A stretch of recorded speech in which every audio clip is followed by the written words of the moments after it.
இப்போது புதிய அறிமுகம் ஆச்சி ஹோட்டல் சாம்பார் 50 கிராம் ரூபாய் 20 மட்டுமே. பள்ளிகளில் மட்டும் இது வந்து கற்பிக்கப்படுதுன்றீங்க. ஆனால் அரசு பள்ளின்னு வரும்போது திணிக்கப்படுது அப்படின்றீங்க. இதில் வந்து அரசு பள்ளி மாணவர்கள் வஞ்சிக்கப்படுற மாதிரி. அரசு பள்ளி மாணவர்கள் விரும்பினால் தனியார் கோச்சிங்கில் போய் படிக்கிறார்கள், விரும்புகிறார்கள், படிக்கிறார்கள். இல்லை, அது ஒன்று இந்திய கட்டாயம் படிச்சுதான் ஆகணுமா? எதற்காக படிக்கணும்? இந்திய படிக்க வேண்டிய தேவை என்ன? இந்தியை படிப்பதால் என்ன பயன்? இல்ல, இந்தியை தாய்மொழியாக கொண்டவன் தமிழ்நாட்டில் வந்து கட்டிட வேலை செய்யறான். இந்தியை தாய்மொழியாக கொண்டவர்கள் லட்சக்கணக்கான பேர் தமிழ்நாட்டிலே வேலை இல்லாமல் வந்து கட்டிட வேலை செய்கிறார்கள், சிமெண்ட் தூக்கி கொண்டிருக்கிறார்கள், விவசாய வேலை செய்து கொண்டிருக்கிறார்கள். இந்தியை தாய்மொழியாக கொண்டவர்களுக்கே வேலை கிடைக்கவில்லை. இந்தியை கற்றுக்கொள்வதால் வேலை அவங்க விருப்பப்பட்டவங்க படிக்கிறாங்க. அதை நாம தடுக்கவே இல்லையே.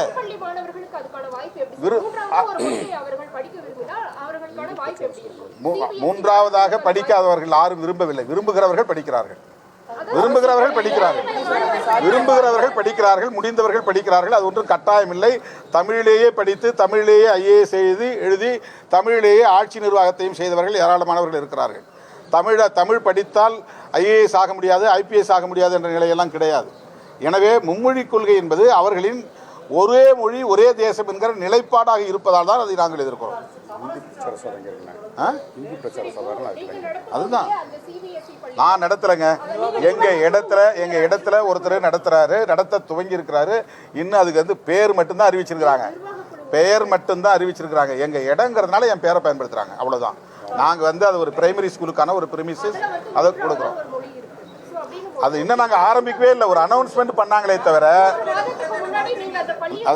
இல்ல, அவரு வந்து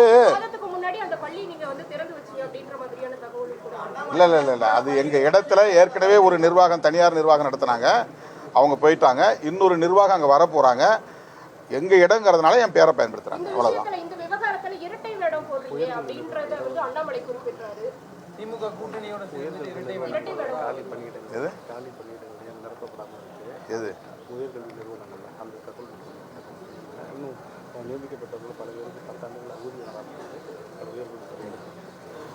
அண்ணாமலை பரபரப்புக்காக ஒவ்வொரு நாளும் ஒவ்வொன்றை பேசிக் கொண்டிருக்கிறார். அவருக்கு வந்து ஊடக கவன ஈர்ப்பு ரொம்ப முக்கியமானதாக இருக்கிறது. ஒரு நாகரிக அணுகுமுறை என்பதை முற்றாக தவிர்த்துவிட்டு யாரையும் எப்படியும் விமர்சிக்கலாம் என்கிற ஒரு நிலைப்பாட்டை எடுத்து அவர் அரசியல் செய்கிறார். அவருடைய அணுகுமுறை என்பது வியப்பாக இருக்கிறது. இரட்டை வேடம் போட வேண்டிய ஒரு நிலை எனக்கு இல்லை. எங்கள் இடத்தில் ஒரு நிறுவனம் பள்ளி நடத்துவதற்கு அனுமதி கேட்டிருக்கிறார்கள், அவ்வளோதான். அது இன்னும் அப்ரூவல் வாங்கலை, அதுக்கு இன்னும் கிளாஸ் ஸ்டார்ட் ஆகலை. ஒரே ஒரு ஸ்டூடெண்ட் கூட இன்னும் வந்து சேரலை. ஒரு ஃபஸ்ட்டு ஸ்டாண்டர்டு கூட அங்கே கிடையாது. ஒரு மாணவர் கூட இன்னும் சேரலை. ஒரு அனௌன்ஸ்மெண்ட்டு வந்திருக்கு, அவ்வளோதான். அது ஒரு அந்த இடம் எங்களுடைய இடங்கிறதுனால என்னுடைய பெயரை அவர்கள் பயன்படுத்தியிருக்கிறார்.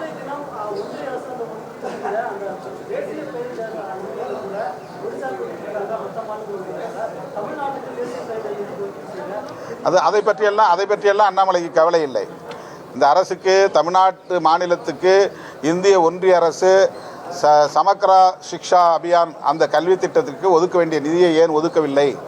இவருக்கு உண்மையிலேயே மாணவர்கள் மீது அக்கறை இருந்தார், அந்த மாணவர்களின் நலனில் அவருக்கு பொறுப்பு இருந்தால் இந்திய ஒன்றிய அரசு தமிழ்நாடு அரசுக்கு தர வேண்டிய நிதியை கேட்டு தர வேண்டும்.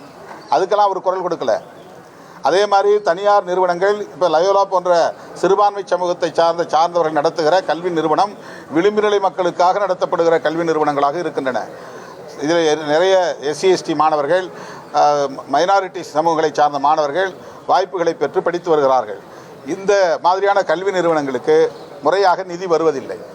போஸ்ட் மெட்ரிக் ஸ்காலர்ஷிப் SC/ST மாணவர்களுக்கு, OBC மாணவர்களுக்கு, மைனாரிட்டிஸ் சமூகங்களை சார்ந்த மாணவர்களுக்கு தரப்படுவதை நிறுத்துகிற முயற்சியில் தொடர்ந்து ஈடுபட்டு வருகிறது. ஒவ்வொரு ஆண்டும் குறைத்து கொண்டே வருகிறது இந்த பாஜக அரசு. இவர் உண்மையிலேயே அக்கறை உள்ளவர்களாக இருந்தால் ஏழை மாணவர்களுடைய கல்விதான் முக்கியம் என்று கருதி இருந்தால் அவங்க இந்தி படிக்கணும்னு கவலைப்படுறவர் அவங்களுக்கு போஸ்ட் மெட்ரிக் ஸ்காலர்ஷிப் வாங்கி தரணும்னு ஏன் கவலைப்படலை? அதை பற்றி என்றைக்கு இவர் குரல் கொடுத்துருக்காரு? இவருடைய பிரதமர்கிட்ட போய் அதை பற்றி என்றைக்காவது மனு கொடுத்துருக்கிறாரா? நாங்கள் மனு கொடுத்துருக்குறோம். விளிம்புநிலை சமூகத்தை சார்ந்த மாணவர்களுக்கு போஸ்ட் மெட்ரிக் ஸ்காலர்ஷிப்பு கொடுக்கணும். அதில் வந்து கல்வியில் கூட போஸ்ட் மெட்ரிக் ஸ்காலர்ஷிப் கூட வருமான வரம்பு விதிக்கிறாங்க. அதில் இடபிள்யூஎஸ் எக்கனாமிக்கலி வீக்கர் செக்ஷன் என்கிற முன்னேறிய சமூகத்தை சார்ந்த மாணவர்களுக்கு 8 லட்சம் ரூபா வருமான வரம்பு. 8 லட்சத்துக்கு மேலே போனால் தான் போஸ்ட் மெட்ரிக் ஸ்காலர்ஷிப் இல்லை. ஆனால் ஓபிசி மாணவர்களுக்கு வருமான வரம்பு போஸ்ட் மெட்ரிக் ஸ்காலர்ஷிப் வாங்குறதுக்கு வெறும் 2 லட்சம் ரூபா. 2 லட்சத்துக்கு மேலே ஒருத்தர் சம்பளம் வாங்குறான், ஆண்டு வருமானம் வாங்குறான்னா அவன் பிள்ளைக்கு போஸ்ட் மெட்ரிக் ஸ்காலர்ஷிப் கிடையாது. எஸ்சி எஸ்டி மாணவர்களுடைய பெற்றோரின் ஆண்டு வருமானம் 2.5 லட்சமாக இருந்தால் அதற்கு மேலே வாங்கக்கூடியவர்களுக்கு போஸ்ட் மெட்ரிக் ஸ்காலர்ஷிப் கிடையாது. இவ்வளவு மோசமான வருமான வரம்பை வைத்திருக்கிற மோடி அரசிடம் போய் அண்ணாமலை கேட்க வேண்டியது தானே. இந்த ஓபிசி மாணவர்கள்லாம் இந்து சமூகத்தை சார்ந்த மாணவர்கள் தானே அதிகம் இருக்கிறாங்க.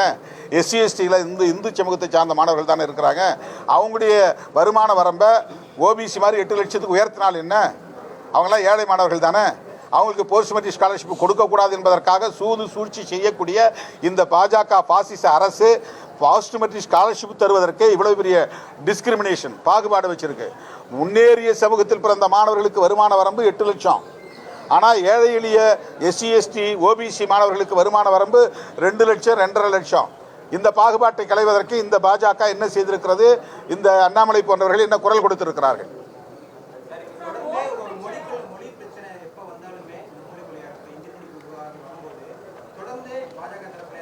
நான் வந்துங்க பன்மொழி கொள்கை கூட வரவேற்கக்கூடியவன். எனக்கு வந்து இந்தி மீது நமக்கு வெறுப்பு கிடையாது, எந்த மொழி மீதும் வெறுப்பு கிடையாது. அன்னை தமிழை காப்போம், அனைத்து மொழிகளையும் மதிப்போம் என்று முழங்கியவர்கள், முழங்கிக் கொண்டிருப்பவர்கள் விடுதலை சிறுத்தைகள். எங்களுக்கு எந்த இனத்தின் மீதும் எந்த மொழியின் மீதும் வெறுப்பு இல்லை. ஆனால் இந்தியை இந்தியாவின் மூலை முடுக்கெல்லாம் ஒவ்வொருவரும் கட்டாயம் கற்றாக வேண்டும் என்கிற தேவை எங்கிருந்து வந்தது? இதுதான் நாம் சொல்கிறோம். இதில் வந்து ஏழை மாணவர்கள் படித்தா என்னன்னா, ஏழை மாணவர்களுக்கு ஹிந்தி படிச்சுட்டா வேலை கிடைச்சிருமா? இது இது இந்த வாதமே தவறு. இது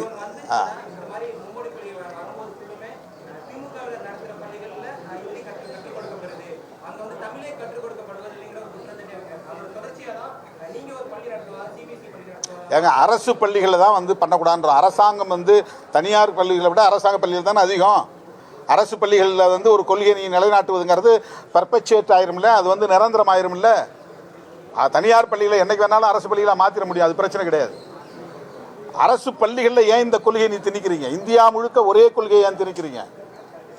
அந்த திணிப்பு ஏன்? சுதந்திரம்ங்கிறது வேற, விருப்பம் என்பது வேற, இயன்றவர்கள் படிக்கட்டுங்கிறது வேற. நீ திட்டமிட்டு எல்லோருக்கும் இந்த கல்வியை நாங்கள் திணிப்போம், நீ எல்லாரும் கட்டாயமாக இந்தியை கற்றுக்கணும், எல்லோரும் இந்தியை நீ பேசணும், இந்தியை எழுதணுங்கிறதுக்கான தேவை எங்கிருந்து வந்தது? என்னையே நீ இந்தி வாழாவாக மாற்ற முயற்சிக்கிறாய்.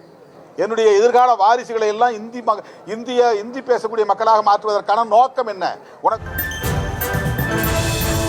இப்போது புதிய அறிமுகம் ஆச்சி ஹோட்டல் சாம்பார் 50 கிராம் ரூபாய் 20 மட்டுமே.